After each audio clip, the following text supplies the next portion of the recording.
I'm Jared Haynes, and this is Rogue Outdoors. Today I want to talk to you about my 2023 Honda CRF 250F that I have dual sported. So this bike in the state of Washington comes as a dirt bike, and I wanted to dual sport it so that I could ride it up in the Olympic National Forest. Up there on the west side of Washington State, they do not allow ORV dirt bikes to ride on the roads. I want to be able to check out the trails, so I ordered the Tusk Enduro lighting kit, which comes with the back fender here, stoplight, turn signals. It comes with 2 front turn signals, a mirror that can fold. It's going to come with your control switch up here on the left-hand side, or that's where I have it placed, which would have high beam, low beam, off switch, turn signals, and a horn. I have the horn mounted down here over on the side, and then it's going to come with an auxiliary full power on and off switch. Then it's going to come with a main wiring harness that will basically try and control all that. You then have to provide a front headlight, which I'll talk to you about. And this is actually the main reason I'm making this video, is because of the front headlight. I ordered the Baja Designs Squadron.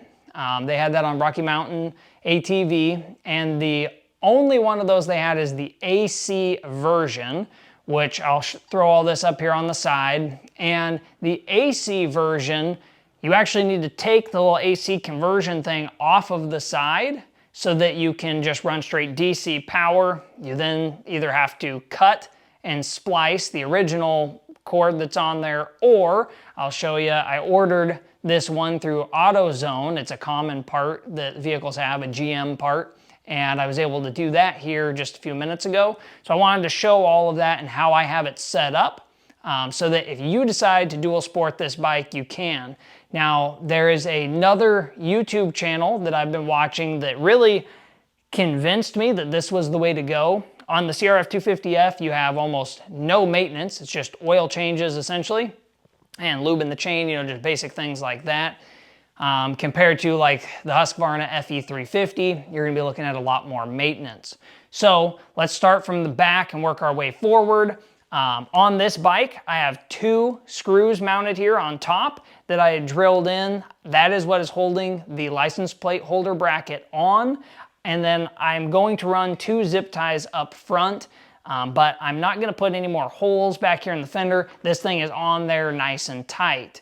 I then have the 3 cables. So you have the main one that's already on it for the brake light running up in between the red fender of the bike and this black plastic piece.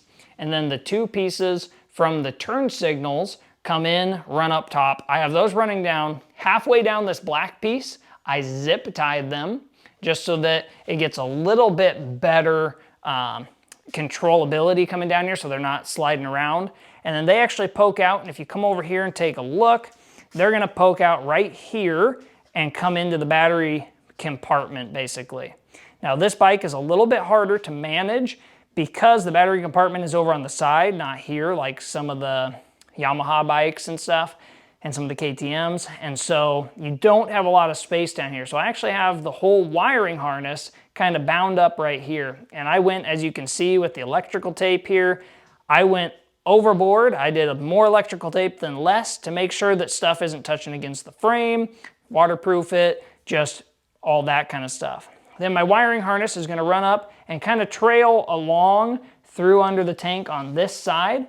I have it screwed, or not screwed, but zip tied to the frame in a couple different spots up here. Seem to run pretty natural up there. It then pops out, going come on up here on this right side of the frame, and it's gonna be this cord right here. It's gonna come up. I have my flasher relay just zip tied at the moment to this, and it seems to actually work pretty well right there.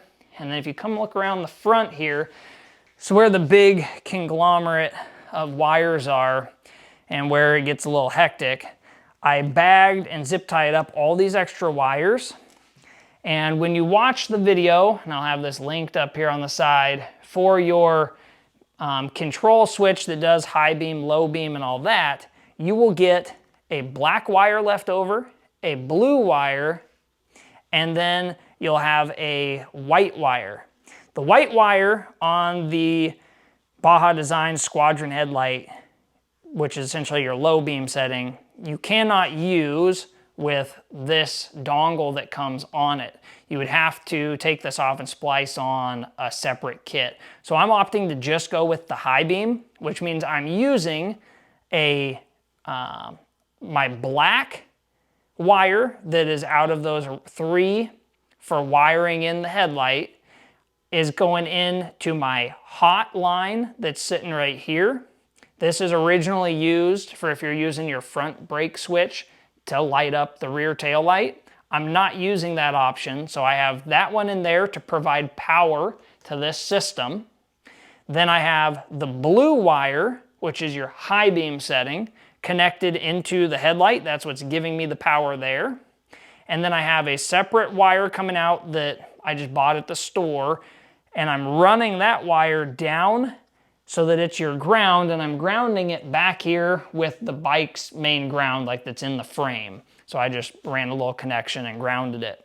With all that on there, this fits extremely tight up onto your forks because of this stuff in here. So you have to kind of finagle it around and get it fit in here. But once it is an extremely tight fit. So let me go ahead and put this up here, and I'll show you what it looks like all put together. Now you can see I got the plastics back on. The bike is fully ready to go. I've got a good amount of clearance up here. You can slide that down a little bit, but where on the left side of the fork you have a little bit of extra wire caging to hold in the stock wires, it's pretty hard. I did not have to use the extensions that the Baja Designs comes with, but they are right at the very top of the triple clamp right there.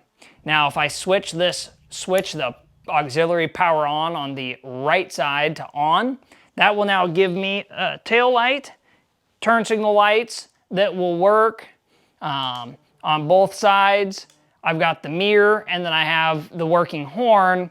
And then if I switch, because of the way I showed you on the wiring, to low beam, I do not have a low beam on this, but you switch to high beam and you now have a high beam. This will run without the bike on. Obviously that's going to be drawing power, so you would not want to do that, and make sure that you turn your auxiliary switch off when you're done riding. But I now have a fully functional dual sport. I'm going to take this in a few days, have them sign off on the paper that says I've got all the stuff done, and this will be ready to be ridden up in the Olympics. You can street ride this, and you're good to go. So out the door on this bike, I was $6,000. This is in 2023. $6,000 for the motorcycle, and then probably another $500 in accessories when it comes to the headlight, the wiring harness, the tires, and some extra tools that I had to buy to get the job done. You will have to bleed the back brake once you install the little switch there. But it is a fairly simple job for everything up to the headlight. I'd never wired anything, so the headlight gave me a little bit of struggles. But all you have to do, remove that little AC regulator unit off the side of the headlight, buy that little attachment piece from AutoZone or whichever place, but that was the only place around us that had it. You splice in the wires, run the ground back. The hardest part besides figuring that stuff out was actually the figuring out the wiring up here around the headlight, just where to store all of it, because it is pretty crammed up there. But other than that, I'm pretty happy with how it went. I'll give an update after riding it, but this is kind of my first impressions of how the bike looks, and we'll be ready to go. Thank you for watching.